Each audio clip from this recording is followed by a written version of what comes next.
Pasti kalian gak tahu kan? Sini biar gue kasih tahu. Rar. Di Hashira Training Arc ini, kroco-kroco dari Demon Slayer Corps diharuskan untuk mengikuti sesi latihan para pilar secara bertahap. Tapi sebelum gue bahas lebih lanjut soal ke-6 tahapan tersebut, seperti biasa biar gue kasih tahu sedikit trivia dari musim kelima Kimetsu no Yaiba Hashira Training Arc. So, sebenarnya episode pertama yang berdurasi kurang dari 1 jam yang ditayangkan perdana di bioskop adalah bagian dari special screening bersamaan dengan episode terakhirnya Kimetsu no Yaiba Katana Kaji no Satohan. Dan buat yang penasaran, anime ini mulai airing pada 11 Mei 2024. Feedback dari para penggemarnya juga positif habis cuy.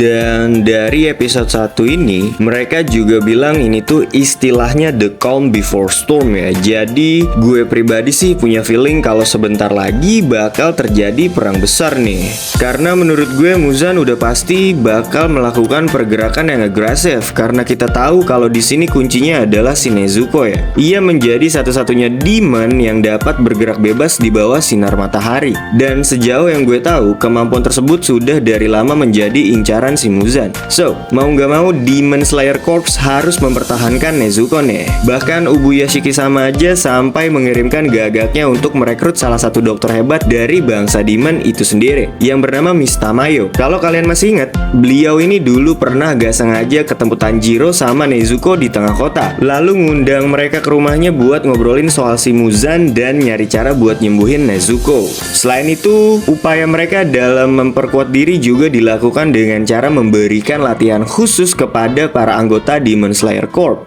yang tentu saja dipimpin langsung oleh para pilar. Jadi sejauh yang gue tahu ada 6 tahapan yang harus dilalui para kroco-kroco non Hashira ini. So, yang pertama ada pelatihan dari Tengen Sama untuk ngeboosting basic physical stamina. So, yang namanya intense training itu kalau menurut gue wajar banget ya kalau hal yang pertama ditingkatkan itu adalah stamina, karena stamina itu meningkatkan endurance. Sehingga di tahapan pelatihan selanjutnya para kroco-kroco ini dapat bertahan lebih lama saat mereka menjalani latihan yang lebih berat. Kemudian di tahap kedua latihan, kaki dari para kroco-kroco ini akan ditempa oleh Tokito untuk mendapati kecepatan bergerak yang ekstrim agar mereka dapat mengimbangi kecepatan para iblis. Setelah itu di tahap ketiga latihan, tubuh dari para kroco-kroco ini akan dipaksa untuk menjadi lebih fleksibel oleh Kanroji. Latihan dari Kanroji ini menjadi akhir dari tahapan pelatihan untuk meningkatkan kemampuan bertahan hidup mereka. Kemudian di tahap keempat latihan barulah mereka akan mulai diasah kemampuan menyerangnya. Iguro akan meningkatkan keahlian berpedang mereka. Ini adalah faktor terpenting karena kita tahu katana adalah senjata utama para pembasmi iblis ini. Setelah itu latihan akan dilanjutkan oleh Shinazugawa di tahap kelima.